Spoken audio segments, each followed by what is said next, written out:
Georgia Virtue presents the Let Me Tell You Why You're Wrong podcast.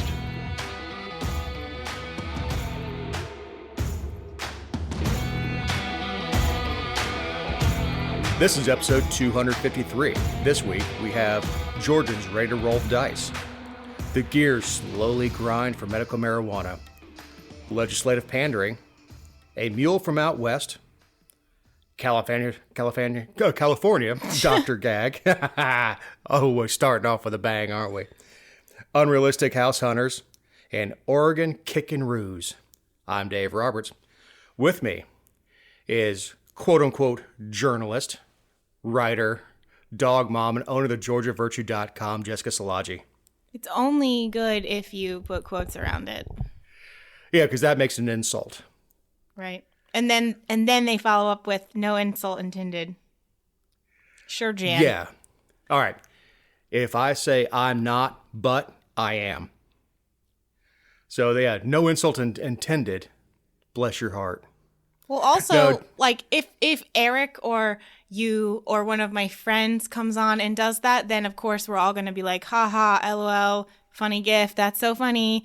But if it's somebody who has never commented on my stuff and is family to the person who's in the article, I think it's safe to say it's an insult when you put journalist in quotes and then can, like, attempt to discredit my work. Yes, this is the cell phone story, which... it's really an interesting read, and we're not going to get to it on the show. There's so much developing on it as we go along, but we'll get to it in the coming weeks. But it was her relative that you know, done got herself in trouble, and then it's like, well, you don't understand the whole story. Well, go for it. Well, and she ended up deleting her comments, and I was nice and petty and posted them back because I hate that crap. I mean, I hate... Like, don't go on there and, like, try to lob a bomb, and then when everybody else comments back and puts you in your place, like, run away. Just own it and be like, you know what? I'm a family member. I jumped the gun. You have a job to do. I hope you would tell the whole story when it comes out. If she would have said that, I would have been like, totally. I'll be the first one in line to do it. Like, there are other ways to go about it. I would recommend not saying anything at all if you're the family member of someone who's been arrested, because it never ends well, because of course you take everything personally. I mean, right. Of course. That's not an outrage, but don't insult me because you're taking it personally. I didn't arrest your daughter. Look, I see it all the time on the mugshot sites where people will start making comments on them. And somebody, that's my brother, and you don't understand. He's got an addiction problem. It's like, you know what? You're not helping anything. Well, he might have an addiction problem. We're not disputing that, but that addiction problem caused him to get arrested. So yeah, with the 3 pounds of crystal meth he had. Yeah, I mean, but yeah, these folks always, and usually the comments are not ugly. It'll be something like somebody with big ears. You couldn't hear the police coming. You know, stuff. It's all petty internet stuff, and my response to him is always the same. First day on the internet. Right. Hey, like, if you didn't say anything, it wouldn't blow up. No, well, that's true, too, because then you draw attention to it. I mean, I tell people that all the time, but I mean, again, I understand as, like, a family member. I get it, but it's just, you should turn off the internet and wait. Yeah, you get arrested for something, go ahead and shut down your Facebook, your Twitters, and all that stuff. But this is a good reminder that everybody should follow the Georgia Virtue on the socials and get enjoyment out of the stuff and know what's going on locally, whether it's local legislation or it's a county employee giving cell phones to prisoners. Allegedly. And bugler tobacco. Yeah, I'm not up on the tobacco stuff, but I believe that's a roll your own. Okay. I believe it's that. I think it is. I don't know. But anyway, moving on. I don't know what the inmates are into. I don't know that. Maybe it's easier to smuggle in like that, or maybe you get more cigarettes out of it. I have no idea. Anyway, a new poll shows most Georgians would like to bring casino gambling to the Peach State. Yeah,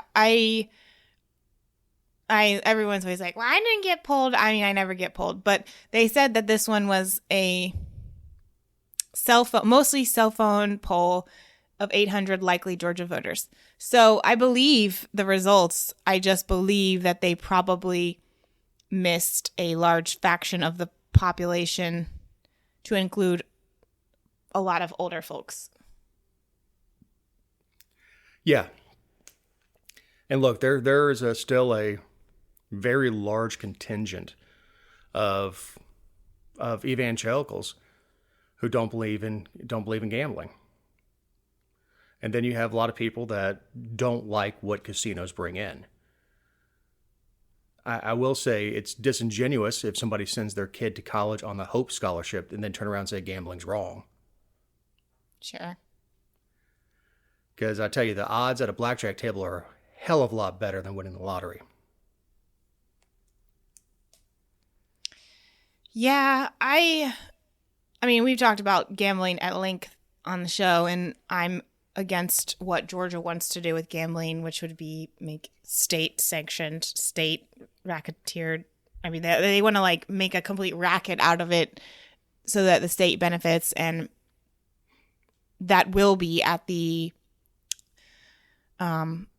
demise of local places. I mean, can you imagine like all the chaos in Atlanta right now and then throwing a casino in there too? It would be a mess, only because of how it would be done. It would be done with certain people in mind, just like the medical marijuana and all that. But it couldn't be downtown Atlanta anyway. It just couldn't. But even just Atlanta, like if you had to travel through Atlanta to get there. Right. Or because now you think about it, what is it from Forsyth County to Henry County that they consider Metro Atlanta? Yeah, that's pretty disgusting. I mean, you move out to Forsyth. I'm in Metro Atlanta now in Paulding County. Are you? Yeah, I figured. Yeah, and one of the best quotes is a friend of mine had a gun business, and his ATF agent came in. You know, they review records periodically, and he said, "How was the drive from Atlanta?" She goes, "Sweetie, you're in Atlanta." And he doesn't live in Paulding County anymore. He moved further out. That's when it hit me. Yeah, we're not little old Paulding County anymore. But anyway, I could see Savannah being a destination for it because there's other stuff to do besides go to the casino. I will tell you, if they make the casino business unprofitable by sticking their hands in it, they're going to kill it. And what that'll do is that it will kill the immediate area around it. If you think about all the jobs to be created, everybody moving close to it to go to work, and the infrastructure that goes into it, and if it fails, that's problematic. It's very problematic for the area. I don't think Atlantic City has recovered economically. Because Atlantic City is it's not Vegas. Same thing with Biloxi. I mean, I've been to Biloxi a good bit. It's not Vegas. And the biggest complaint I heard from folks near Biloxi is where the casinos are is not where the people that work there live. They live in the county next to it. And what they did is that county is making a ton of money off the casinos, but the county adjacent has to put all those kids through school. Lovely. So that was a big complaint. So if you can think of putting a casino in Brunswick, and everybody living one county over, or everybody living in Savannah, or vice versa, putting one in Savannah and people living in Brunswick and going to work every day, the Brunswick school system would be overloaded with this influx of families coming in, and Savannah would be getting all the benefit. That's what's going to happen to us with this stupid ass Hyundai plant. Exactly what's going to happen.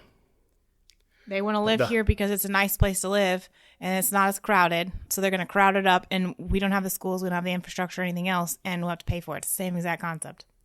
Yep. Same thing with the Rivian plant. And I'm sure the same thing happened with the Kia plant down on the other side. Down 85. because people, when you want to live within an hour of work typically, which is, a county over, and you want to live somewhere, if you're going to send the kids to public school, get the best house in the best school district you can possibly get. And that's not going to be in Savannah. It's going to be right outside. It won't be in Fulton County if they're to put in Fulton County. If they're to put, say, if they put it up in Milton, everybody would work in Fulton and then live in Forsyth. It always does make me giggle when they talk about the, casinos versus sports betting and then just horse racing and everything. And this poll in particular was 66% in favor of casinos with 60% favorability of sports betting. I would allow online betting in Georgia. I'm not, again, if you want to put the money in open casino, from a principled standpoint, I don't care. Home poker games, technically are illegal. They should be legal. Sports betting should be legal. It's a huge industry right now. The only reason it's not, and the reason online gaming is not, is the government hasn't figured out how to make money on it. Mm-hmm. Because all those servers are elsewhere. They're either overseas or they're in Nevada or someplace like that. All those servers are elsewhere. So the Caesars app, there's a bunch of commercials for it. I think it's Jamie Foxx that's advertising for them. Or the MGM, whatever casino app. You see it on all the games. It's big. It's big business right now. And it's the convenience. And, Georgia has tapped into it because you can sit at home and play the lottery on your phone. So they see the potential for it, but they're not making any money on it, so they're not going to allow it. Government. Yeah. They said it was, the bipartisan support, this is of the 800. 73% of the Democrats support and 60% of Republicans. Now, of course, this is self-stating. Yeah. 100% of libertarians, probably. Just I support the concept, just not how the government wants to do it. Right. Well, exactly right. Is the libertarian side is going to be, well, just don't have any regulation about it at all. If someone wants to pop up a casino, it's on them. No, when you get gaming, you get gaming commissions, and that's where you get the state will come out with a reg. If you have to, machines have to pay out a certain percentage of time. Doesn't mean it's not a certain percentage of money they take. Time. So if you put a quarter in, get 50 cents back, that's considered one time it paid out. It's not, this machine took $5 million this quarter and we had to pay out $3 million. Now, it doesn't work like that. It's just numbers of times that it pays out. I know too much about gaming. I don't get the heavy push for casino gambling. I guess if you're Van Johnson, it would, and you could bring a bunch of jobs to the area, you would look good for doing it. Well, of course. I mean, someone like him would want it because restaurants that have been open for decades and other businesses in Savannah are closing up shop and leaving. So, well, why the hell was that? Could it be because Johnson shut down the city? Yeah, I mean, he certainly hasn't done anything to make it easier for businesses to operate, even in the post-COVID, in the new normal post-COVID world. So, yeah. But, I mean, of course, someone like him would be elated to have some low-hanging fruit and be able to say, look, there's 600 jobs here or whatever. And when you talk about tourism coming in for gaming, we are very close in Atlanta. We're very close to Cherokee. I think it's an hour and a half away. We are, we're not far from Biloxi, 6 hours away. From Atlanta to go to Savannah, we're 4 or 5 hours away. We're not devoid of opportunities to go gamble. I think you've got Seminole casinos down in Florida. You've got we're surrounded by opportunities if you want to go play. But if you walk into Biloxi or Atlantic City, walk in at 10 o'clock in the morning on a Tuesday, not a holiday week, and walk in there and take a look around and who's playing. It's locals sitting there at the machines, just like you see in the gas stations. Outside of Quick Trip and all that stuff, but the folks that just sit there at the machines and chain smoke and watch their government checks go up in smoke. Mm-hmm.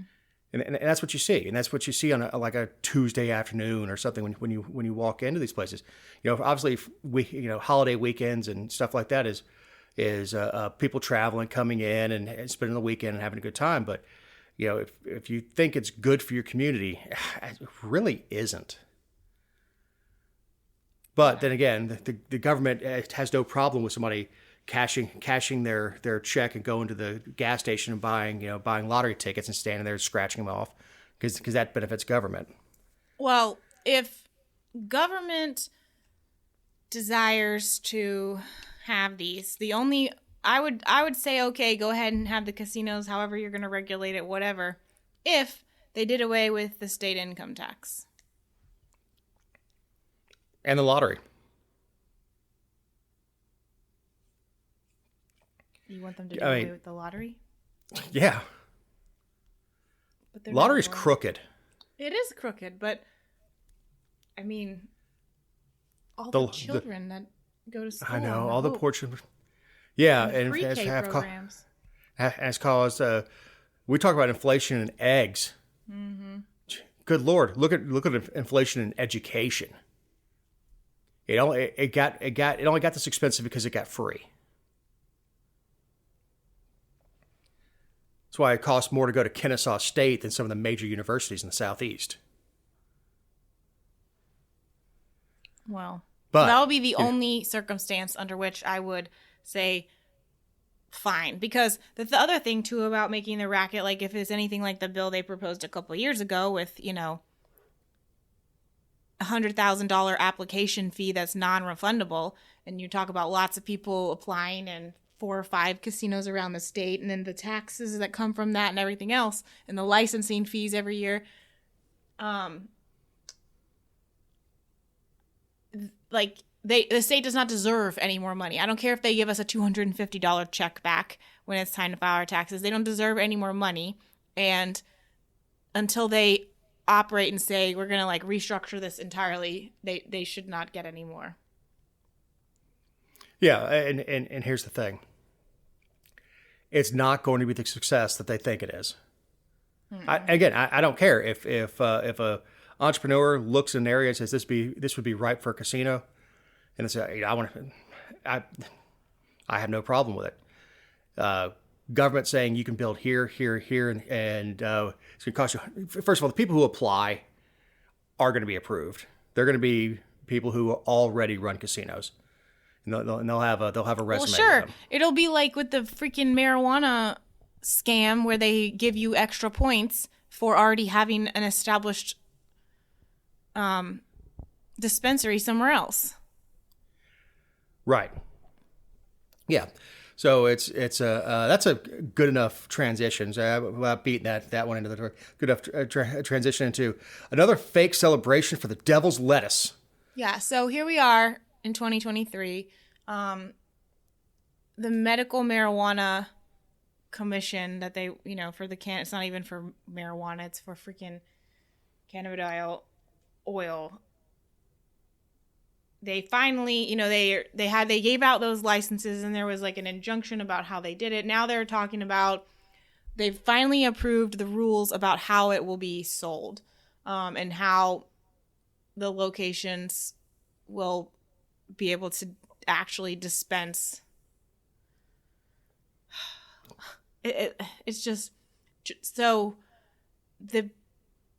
this all started in 2015 when they started adding diseases, and then we didn't have the infrastructure in place to grow it here. So what was it, in 2018, I believe, they passed legislation to start the process of growing it, and here we are. We're going to be a decade in before the doors of the dispensary ever open. Yeah, and these poor families are still traveling, everywhere to get it illegally and making their own and everything else, while 40 states have some sort of program, whether it's, medical marijuana where you can buy actual just the pure THC, whatever, to the lower oil, which, I mean, we're doing the bare minimum. We're doing the absolute bottom of the barrel thing we can offer Georgians. And we just figured out how to put the rules This in stuff place. is going to be so expensive by the time it's said and done that it'll be cheaper to go and buy a pot on the street and make your own oil out of it. Which we've talked about before, but compromises, like, so a lot of these kids in particular who are people who are in like medical trials and stuff are disqualified from participating in the trials if they don't get the medicine from a legitimate source or a something that can be sourced. So our state's doing them absolutely no favors. Like, it's embarrassing, truly. It is, and one of the big advocates for it lives out here. His name's Jimmy Wages. Well, Jabo has been working on this because he has a severely disabled daughter, Sydney, and she has seizures. And when the therapy dog starts indicating the seizures coming on, they can put a couple of drops under her tongue, and if not avoid it, reduce the severity of it. And he's been out front on this subject and worked hard with Micah Gravely to get this through, and obviously with Alan Peake and all those folks. But I still remember the celebration when it got put through, and it was Micah and Jabo hugging each other when it finally got done. And here we are 5 years later. Just about. And we're still dickering over, okay, it's going to be dispensed in plastic bottle with an eyedropper. The bottle could be no more than 2 inches high. Just unbelievable.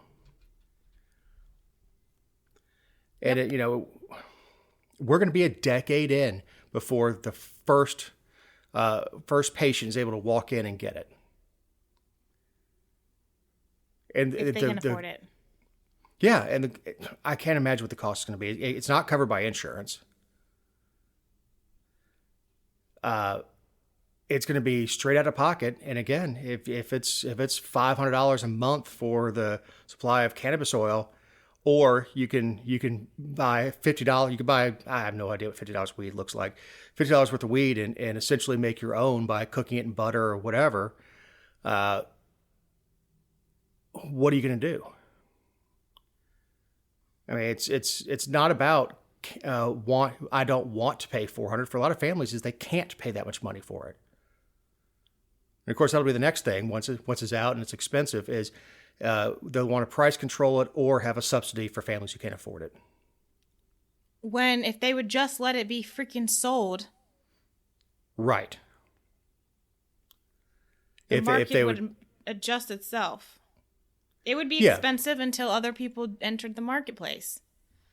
And innovation brings it about. I don't even know how you make cannabis oil, but there's a lot of expense going in to keep it under the line, to have it tested, to have the inspections, to have the insurance, to have the security, all the stuff that goes into the operating costs. And look, 5 years of these companies having to work through the stuff has an expense too. Now, all that's going to be rolled into it. And if they start trying to price fix, these companies are just going to close up shop and leave, and we're right back in the same problem. But the government was so damn worried about how they can make money on it. It's not about safety or anything else. It's Uncle Sugar wants his cut. Mm-hmm. And once again, like I said about the gambling, you get a lot fairer deal just buying from the mafia. Just go ahead and pay your drug dealer. It's a lot better deal. No, that's not legal advice. So this legislative week of pandering. Yeah, I mean, we won't spend a ton of time on them because most people are going to know what these are when you talk about them. And some of them are ones that have been filed every year, like the 3-day waiting period on guns and the universal background checks for all purchases, including private sales and all that jazz. They the Democrats just can't help themselves. But and they filed legislation to repeal Georgia's heartbeat bill, which is completely in vain. One, because I mean it's injunction, and then there was an injunction on the injunction, so it's back in place, but it's still being appealed because of the whole if-then thing. So, I mean, ideally, if Republicans were smart, they would just repeal it themselves and put it back in place now without the if-then controversy. But I know they don't want to go through the heartache of voting on that again, just because it was so much publicity about it. But I mean, Democrats are not going to be able to repeal it on their own. No. So again, I also think they're paying a target on their backs within the state by doing that. Why? Because it gives campaign fodder for all the other reps and state senators. Yeah. Not necessarily to run against a solid blue district, but in their own districts, when they want to fundraise, is go out there and say, look, if Democrats take control of the House, this is what you have to look forward to. This is what they're going to do. They're going to try. They're going to put universal background checks. They're going to make a 3-day waiting period on a gun. They're going to repeal the heartbeat bill. This is all campaign fodder for every Republican when they go home to their district. Yeah, I mean, Georgia Democrats aren't historically known for being the best strategists. So, I mean, no, Stacey Abrams is certainly not. No, but, and the others. Well, and it's selfish, because what this is they're not. This is not for their party. This is for them to go home to their districts and go, look what I'm. And look, the Republicans do the same crap. Margie Green does the same crap. I dropped articles of impeachment day one. Okay, Margie. Right. You know, and I think she's getting a little smarter now with playing the game and all that. But this is all they're doing. These things will never see the floor. It's going to go into a committee and die. It won't even get a vote in committee. It's just going to go sit on the desk and they'll put it in a circular file. They have a legislation to regulate moving companies. Right. So they want to hone in on what exactly a moving estimate entails and what obligations a moving company gives when it quotes a company, like how those non-binding estimates, how long they're good for, and just, I mean, look, moving companies are a scam. Sure, but doesn't you go into it knowing that, don't you? Yes, I mean, look, caveat emptor. Yeah, you got to do your research on whichever moving company you're gonna use, and don't buy on estimate price alone, because that estimate is not binding. So, oh, well, we didn't see this. Oh, well, you didn't pack all your China. We got to add money for this. But yeah, again, a good intention. I don't even know what that's going to accomplish. Again, it's not going anywhere. And they filed legislation to give extra SNAP benefit or extra benefits to SNAP recipients, which is food stamps. Yes, but extra recipients or extra money for recipients with 3 special diseases or conditions, which, is so on brand for the freaking Democrats to just carve out special treatment for some people. So it's called the Georgia Triple Threat SNAP Act, and it would give certain tiers of additional funding to people with, high glucose, high cholesterol, and high blood pressure. You don't have to have all 3, but it would give $75 extra benefit for a pilot program. I mean, what pilot programs ever landed? Well, usually none. Right. And then if they were to get it through, the debate would then be, is $75 enough to pay for your blood pressure pills? Or your insulin, which I assume when you say high glucose, you're talking about diabetics. Mm-hmm. I don't know. again, this is so they can go back and say, I'm trying to give working families more help for the most vulnerable among us. Yeah, but just per usual, it will be these people and then add some more people. And then it's, I mean, just. With those three diseases, why not just say more money for fat people? Nice, Dave. Hey, look, I say that as a fat man who has high blood pressure. Mm-hmm. I mean, if I go on Snap, I get like extra $75. That's like what, a pack of chicken now?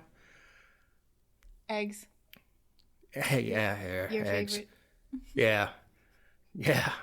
Of Your course, favorite topic. If I ate more chicken, maybe I wouldn't have high blood pressure. There you go. This is a good time to remind you these are our opinions and not those of anyone not on the show or any respective company for which we may work, own, or otherwise associate ourselves with on a regular or irregular basis. Also, you can find other episodes and relevant stories over at thegeorgiavirtue.com. Jessica, it's time for the mule. I knew you were going to make me say it because I can't pronounce this last name. Do you know how to say it? It's Bjorkren. Well, BJ is like Bjorn. So, right. Anyway, Judge Charnel. From Washington. She was nominated to be a U.S. District Judge by Biden, obviously. And she's been going through the judicial nominee process. And on Wednesday, during her confirmation hearing, Senator Kennedy asked her what Article 5 of the Constitution does. And she said, Article 5 is not coming to mind at the moment. And he said, how about Article 2? And she said, that didn't come to mind either. And, you know,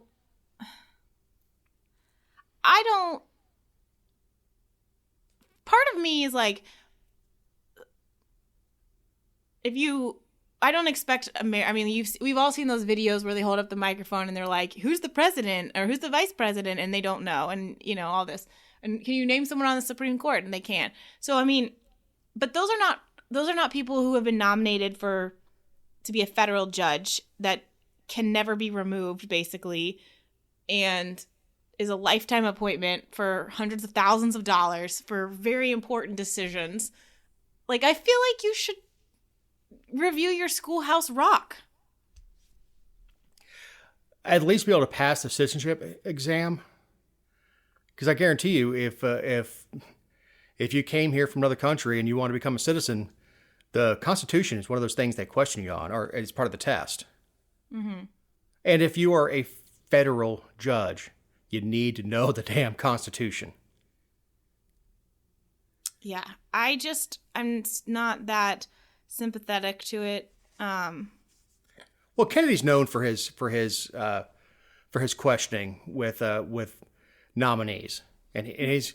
But he didn't say like Article 2, Section 1, Clause 4. You know, I mean, Article 2 is the executive branch. Like, right? No, I get it. You know, but it's not like. Well, Kennedy, to his credit, does not ask, "What do you think of this decision? What do you think of that decision?" Which happens a lot with judicial nominees, and they give the same answer every time, which is, "I really can't comment on it unless I heard the entire case before me," which is the right answer. You never say, "So what's your opinion on the Second Amendment?" Well, you have to give me a specific case, and I'd have to weigh it against the Constitution from there. Kennedy asked nuts and bolts about the legal profession, and it's surprising how many people who are up to become a judge and know they're going before Kennedy because he's done this before and you aren't prepared. Right. I mean, he's a judge killer. He had one just withdraw the name. Just no.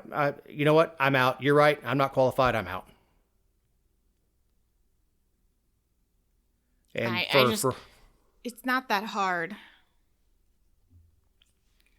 Now, will this hurt her? I have no idea.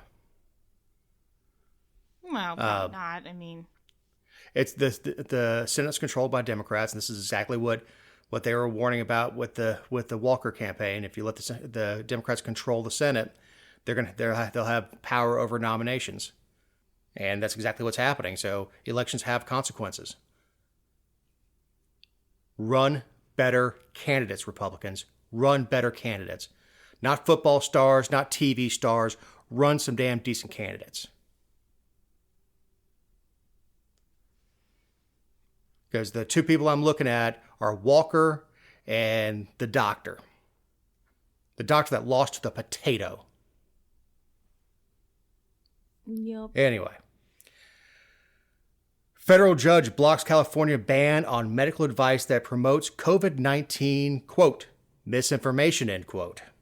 Yes. So on Wednesday, there was an injunction issued against this new state law that says, doctors cannot provide misinformation. It's kind of like the first thing that came to mind, and I understand they're ghost tour people and doctors are different, but the first thing that came to mind was the First Amendment suit in the Savannah ghost tours, where they wanted it to be sanctioned by the city so that they could make sure that you were telling it correctly.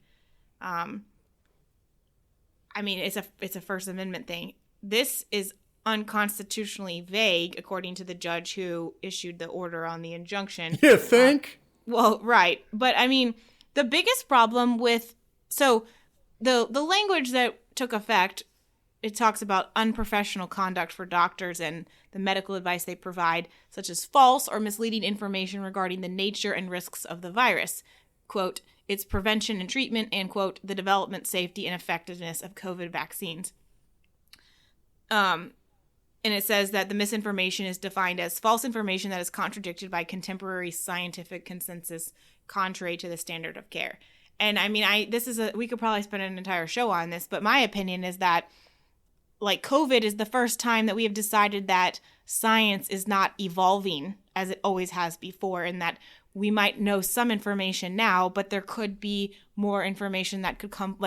We live in this period, or when we're talking about COVID at least, where we speak in absolutes, and it's all or nothing, absolutely or none at all. And despite the fact that the science has evolved since we've been living this nightmare anyway. And a lot of what was considered misinformation is coming out as fact. Sure. And also, how could you, science has never been able to predict with 100% certainty how something will affect every single person. We always have outliers. How do you know that the doctor isn't dealing with an outlier? From the liberal mindset of, that's a decision, my body, my choice, and that's a decision between a woman and her doctor and all these other things, and assisted suicide, that's a decision between a patient and their doctor. All of a sudden now, a doctor cannot be the one who assesses all the things they know about their patient? Well, that's the thing is, doctors don't make decisions. They provide information. Mm-hmm. And, they obviously can do what, they don't have to do whatever procedures they feel are appropriate for them in their practice, but they don't make the decision for you. They will tell you, with you having these other complications, I think that you should look seriously at getting the vaccine. Or, given your list of conditions and some of the side effects from the vaccine, I don't think you may want to look at the side effects from the vaccine closely before you go and get the shot. And there is a lot of, because they have been so misleading towards us, and I say the government and the government medical complex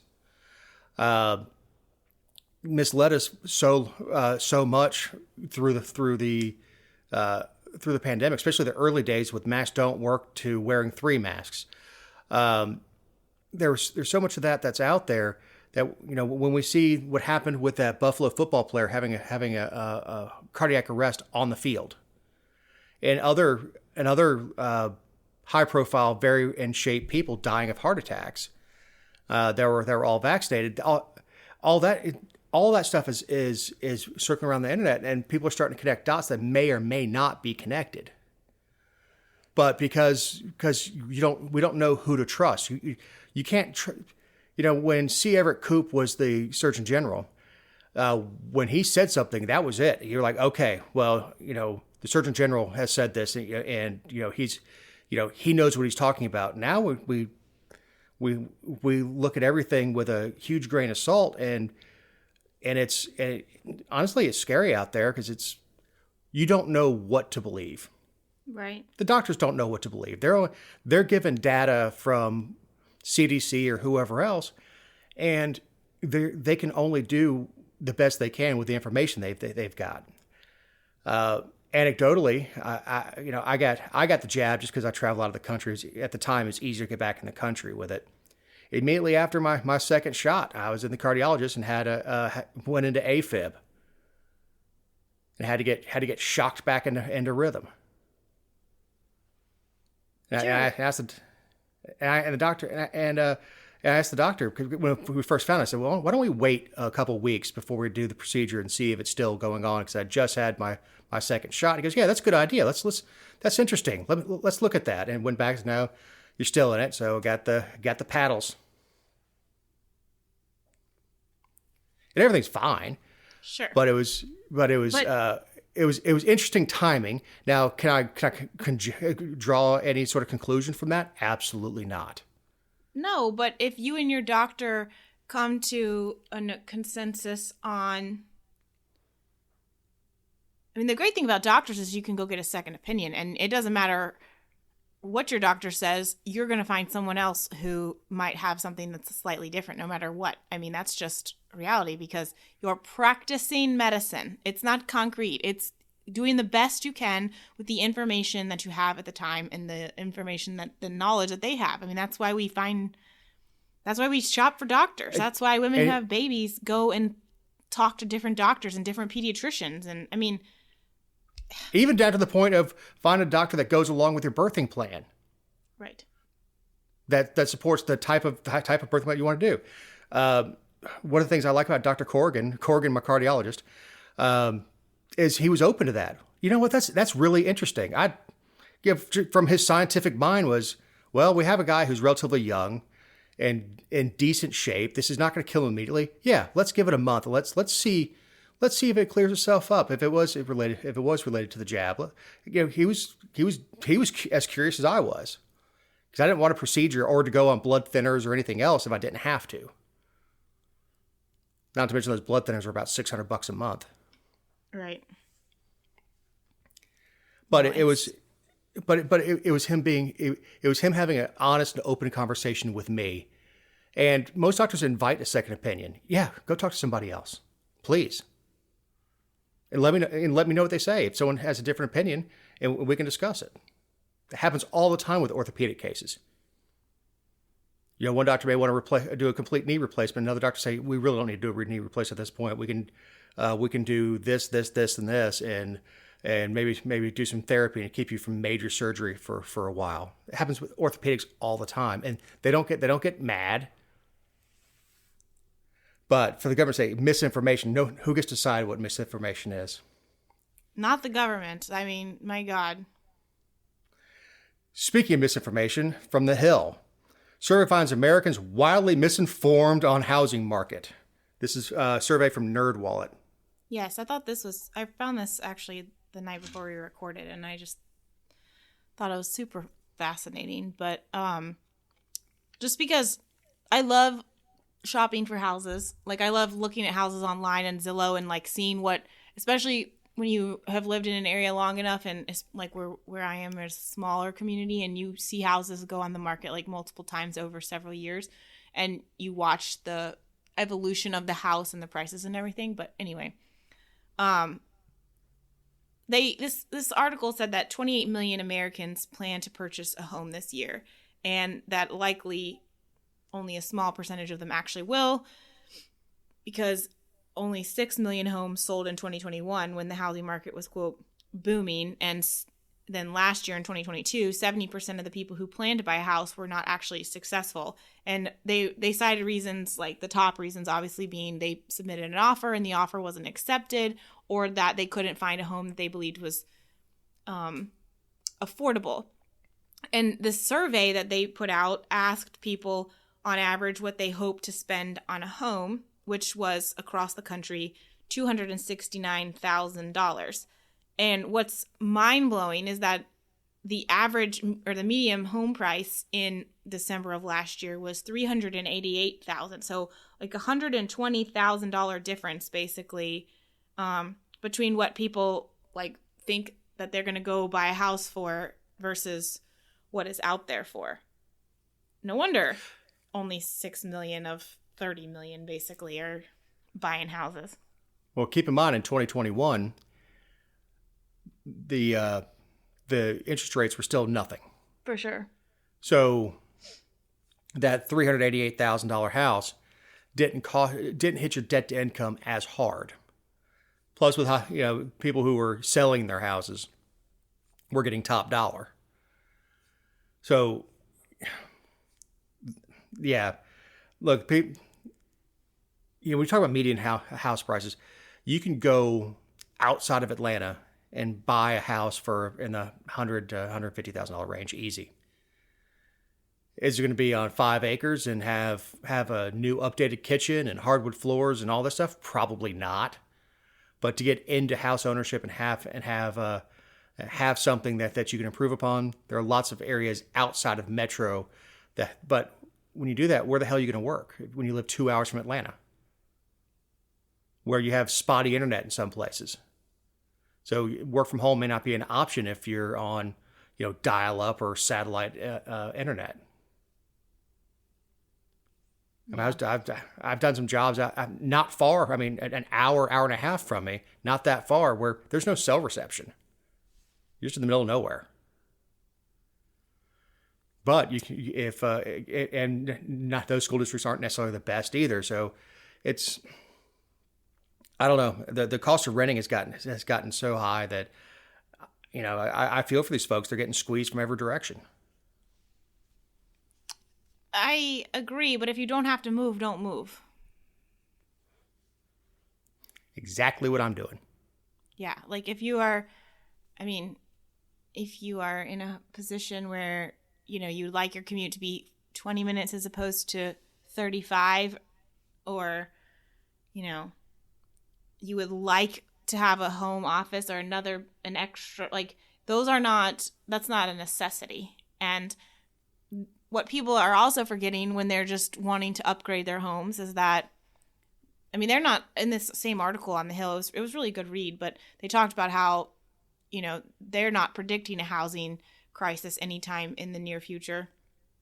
Not like '08 where, there was just this massive drop off, but so they're anticipating prices staying high. But at some point the market will readjust and they're going to be way over invested in their homes. Yes. What's going to happen is the market will adjust because people will stop paying over asking. Mm-hmm. So the fundamentals that caused '08 aren't present in this market. And the primary fundamental on that was subprime lending with Dodd-Frank. Stated income, where someone would just go in, if they had a good enough credit score, just go in and say, well, how much money do you make? I make this. Okay, here you go. The packaging and selling of loans, taking subprime mortgages and stuffing them in with other ones and securitizing them, all that stuff. Those were the fundamentals that led to the crash of '08. I do see a cooling of the market, but I don't think we're going to see the problems we saw in '08. Mm-hmm. I think that a lot of people have made mistakes, spent their savings paying over market for something just to get a house where they wanted it. That's certainly that will hurt them, but banks aren't lending 120% anymore. So that's cash that they're out. So they're not necessarily upside down on the loan. It's just they're upside down because they lost that extra 10% they put on it to beat out other buyers. All right, don't forget about the kangaroos. We're staying on the left coast for this one. Mm-hmm. Oregon plan to ban sales of kangaroo products is, quote, emotive misinformation, end quote, the industry says. Yeah, that's because the Oregon legislature, which I believe is the only unicameral legislature. Is Oregon unicameral, or am I thinking of someone else now? Now I got myself all off track. But they are planning to. They have filed legislation to stop sports apparel manufacturers from using animal leather, specifically kangaroo parts, from being purchased. And so it would be a crime to buy, receive, sell, or commercially exchange any product containing a part of a dead kangaroo. Nebraska That makes me is the unicameral, my bad. So that makes me, just because I'm an a-hole, makes me want to buy kangaroo boots and fly out to Oregon. Yeah, that does make you an a-hole. I'm not really like big on kangaroo products, but I'm even like, okay, so if you want to make they can't manufacture them there, then don't agree with that, but that at least makes sense. The dumbass component of saying that you can't buy them is that they're already dead. Like, they've already been purchased, they've already been sold, they've already been manufactured, they're being transported. You're not saving the kangaroos. Well, in their thought process, if you remove the market, then you can't help the ones that have already been killed, but they won't kill future kangaroos because there won't be anywhere to sell it. Kangaroos are a nuisance. Well, even conservation experts are backing, like they say it's okay to, I mean, you don't want everything made out of kangaroo, but they're not endangered. They're not close to being endangered. They are Australia's deer. Mm-hmm. So people who get venison, eat venison, or have product made with venison leather. Look, lambskin gloves. Well, guess where that comes from? It didn't get that name because it's soft as a lambskin. It's because it is. Yeah. We don't have any problem with eating lamb, or having lamb chops from New Zealand shipped in, or lamb leather shipped in. Excuse me, from New Zealand. We don't have a problem with that. Lambs are cute, but for some reason they have focused in on this kangaroo thing, and I get it. We all love kangaroos. We all love marsupials, and they're cute, and we had Captain Kangaroo and all that stuff, but it's just an animal. It's not domesticated. It's just an animal. Well, you know what's crazy, and I guarantee, because you can buy it at Petco and PetSmart, and I'm sure that they have similar stores, if not those stores, out in Oregon, but they sell dog food that has kangaroo. It's just one of the special diet, versions of... super, super lean meat. Yeah, they sell that for dogs to eat, and, I mean, the kangaroos have to die for that. Oddly enough. Mm-hmm. You mean there aren't a bunch of buffaloes that had their wings cut off of them? No, it's look, the meat is super lean. I've had it prepared well, and I've had it done poorly. But kangaroo's not bad. It's super, super lean. We in this country tend to like meat that's a little fattier. That's what prime beef is it has a proper marbling of fat. So when you cook it, the fat melts into the meat, making it more tender and honestly more delicious, because fat is flavor. Told you, I got a cardiologist. I don't know what put the bee in somebody's bonnet.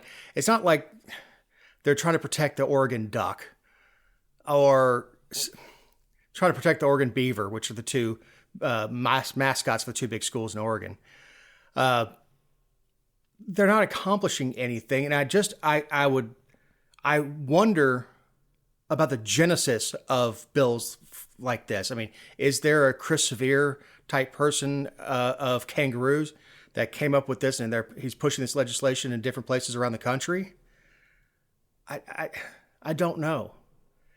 Like I said, kangaroos are a nuisance, just like deer are here. If we don't have enough hunters to thin the deer population, we'd have them hit everywhere. We'd have people dying on the roads from hitting deer. Yeah. But California was way ahead of it. They did it back in the 70s. Right. And Connecticut is, I guess, following suit and doing it this year too. But there has to be some lobbyist somewhere, some nutcase like Chris Severe that has taken up the rue. I don't know. Maybe he tried to marry one. I don't know. But there has to be. I mean, this is not. Maybe it's PETA trying to knock off one animal at a time. I don't know. I don't know, man. It's stupidity. And I understand we don't want dog skin wallets because of our sensitivity to it. But, if the Australians have no problem having the kangaroos slaughtered and using their products and eating the meat, then and why should we? they're exporting it, right? Yeah, they're killing enough to export. And most of these things are farm raised. They're not going out in the outback shooting kangaroos and selling the meat. And you can't do that. We wouldn't allow the import if it was wild game, because we don't allow this sale of wild game. Venison you buy in the store was farm raised. It's not some guy's venison that he killed and dropped it off the processor and then they sent it over to the meat market. Oh man, really? Oh man, I know. All right, Jess, you got a closing thought? No, I'll defer to you. I found this interesting this week. And I've said before, I watch old shows. And I know these, I've seen them all 1,000 times, but Mike Farrell, who played BJ Honeycutt on MASH, did 2 episodes in the same decade for 2 different shows. One for Bonanza, where he played a physician who was addicted to morphine, and then later in the decade as Captain BJ Honeycutt in MASH, helping a patient addicted to morphine. What I find interesting about that is these shows are 50 years old. And they were already addressing the opiate problem. In half a century of recognizing that opiates can be addictive and dangerous, all government, by stepping in and attempting to address it, has done nothing but make it worse. Even the episode of Bonanza where they read from the Surgeon General that morphine is a wonder drug, and during the Civil War was considered a wonder drug, taking away pain when they were cutting off somebody's leg. But the addictive nature and all that was addressed in 1972. And I'm sure there are episodes of other shows before that. But we've been in this opiate fight for, documented and popular culture for half a century. And all it's done is get worse. Nobody sets out to buy fentanyl. Fentanyl is a problem because the government made it hard to get opiates for those who are addicted. But don't worry, more government will certainly fix it. Right. So on that happy thought, a good shot in the arm, for Eric Cumby, for my partner in this endeavor and owner of the GeorgianVirtue.com, Jessica Szilagyi, I'm Dave Roberts. We'll talk to you next week.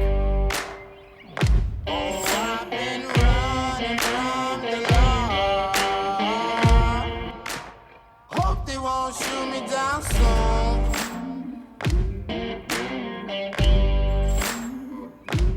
Days been gone, a sleepless night. Try to catch me howling at the moon.